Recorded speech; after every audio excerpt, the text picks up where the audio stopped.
All right. Good morning, everybody. It's March 11th, 2020, 9 a.m. Let's commence Bricktown Urban Design Committee, even though Sandino popped out, but hopefully he'll pop back in.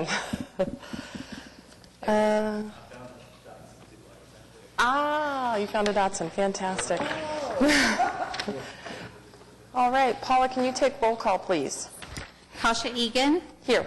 Sandino Thompson. Present. Ophelia Cancio. Here. Jonathan Dotson. Present. Richard McCown. Ava Scaramucci. Here. Brent Wall. Here. You have a quorum. All right. Fantastic. Well, everyone, welcome to 2020. I don't think we've met prior to that, so good to see all your faces again. So second item on the agenda would be approval of the minutes from November 13th, 2019. Do I have a motion? So moved. Second. All right. Motion and a second. All in favor? Aye. Aye. All opposed? Minutes pass. Fantastic. Item number 3, cases withdrawn. None. Continuance request, none. Consent docket, none. And then we have one case today, BCA 19-9 R2. So, Michael, would you like to tell us about what we're reviewing today? Before I start on this case, I want to take a minute to introduce Mark Michaud. It's a new hire for us. He's an administrative coordinator level position. He's training today with Paula, which is normally a good thing because we like to have everybody cross-train in case people are on vacation or get sick or whatever. Unfortunately, the reason he's here is because Paula has accepted a position with Development Services, and she will no longer be with us handling our meetings for us. So we're all very sad over there at Current Planning and Urban Design. I don't think we voted on that. Right. Yeah. You're not going to get a second, I can tell you that.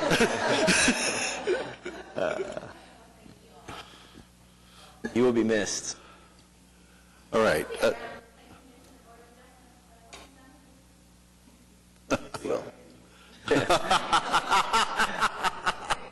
Oh no, not these guys again.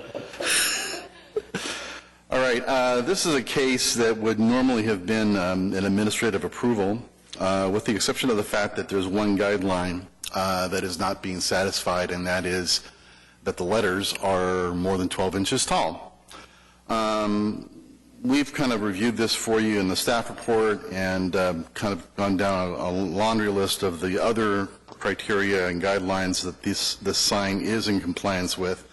And I think most importantly to note is that even though the letters are larger than the 12 inches, the size of the sign is still within the maximum allowable area for the signage on both facades, the north and the south. So we have recommended approval of this item. Unfortunately, never mind. So we're prepared to respond to any questions the committee may have. I just have a kind of a question, really. So there is a specific for lettering as well as the signage size, but it's kind of odd to me that does the ordinance just feel that if letters are larger than 12 inches in the size designated, which is legal, that it just aesthetically does not look proper? Well, let me give you a little background on this. First of all, the overall square footage is a regulation which would require a variance if it's being violated. This is a guideline, and the committee has the latitude to allow it to be larger or smaller. To be frank with you, this is a guideline that's been in place for quite some time and has gone unnoticed for a long time. It was just recently discovered. So you're going to be seeing a lot of these because the bottom line is there's a lot of signs with letters that are larger than 12 inches. Frankly, I think the guideline is perhaps a little misguided in that it's not recognizing the size and proportion of the building that the sign is going on. I think generally speaking, the reason the guideline is there is it's trying to keep the letters at a size that's relatable to the pedestrian on the street, as opposed to being a larger letter sign that's more oriented towards vehicular traffic or something like that. That's the reason for the guideline. I think the first chance we have to look at the guidelines again, we're probably going to look at modifying it, because it tries to be a one-size-fit-all, and it just doesn't work in Bricktown. So for the time being, we're going to be taking anything that exceeds 12 inches to you in this fashion for approval, because it doesn't meet the guideline. And that's kind of where we're coming from.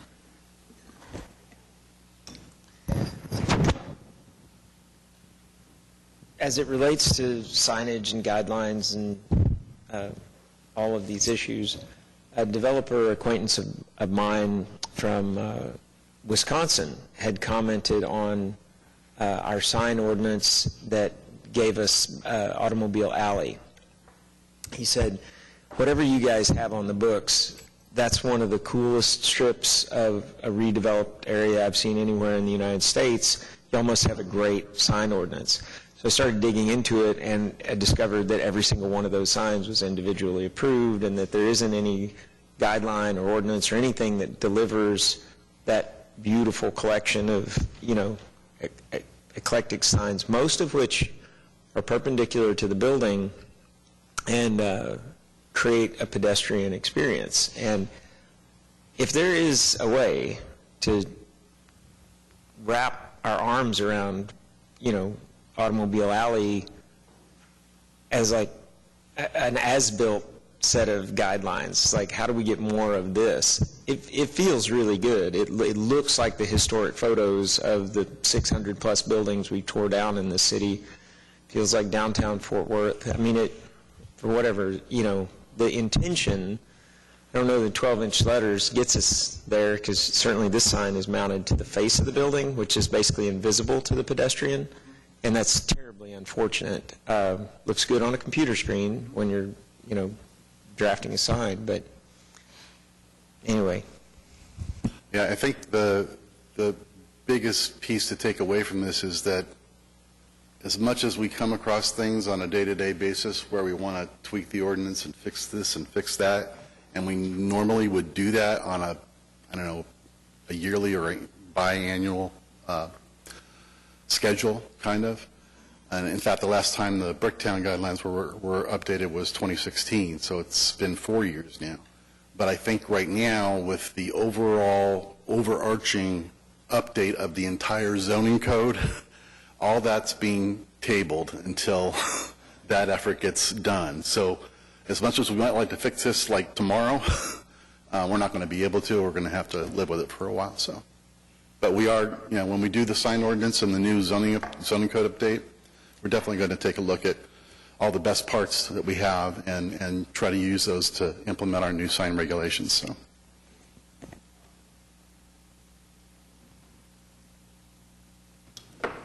Do we have any other comments or questions from the committee? I motion that we approve. A second. All in favor? Aye. Aye. All opposed? Fantastic. Motion passes. The sign is approved. Where did my minutes go? Okay. Thanks for attending. Let's see. Item 7, other business, none. Then we have item 8, communications. Is there anything you'd like to share with us about these administrative approval report? Microphone. Just want to highlight, like in many of the other districts, including downtown and uptown, urban design, we're getting our share of cell towers. There's 3 of the 10 administrative cases here are for new small cell poles that are going to be located in the area. Other than that, there's nothing striking or anything particularly earth-shattering in the list of administrative cases. So if you have any questions about any of them individually, I can respond to those. Okay, so any further comments from the planning department staff? The comments I had, I gave you a little bit before the last project, so yeah, I don't think we have anything else to add to that. Thank you. Okay, we're making rapid speed here. Any comments from the committee members today? We're getting close, yeah. Record. I will say welcome back, Ophelia. We haven't seen you since your birth of your baby, so congratulations and good to have you back. Well, just because I didn't get to make the comment earlier, I think I'm also going to miss Paula, and I guess Lisa is not joining us anymore in these meetings. No, she's been elevated to Assistant Planning Director, and we are in a search right now for her replacement at that level, that position.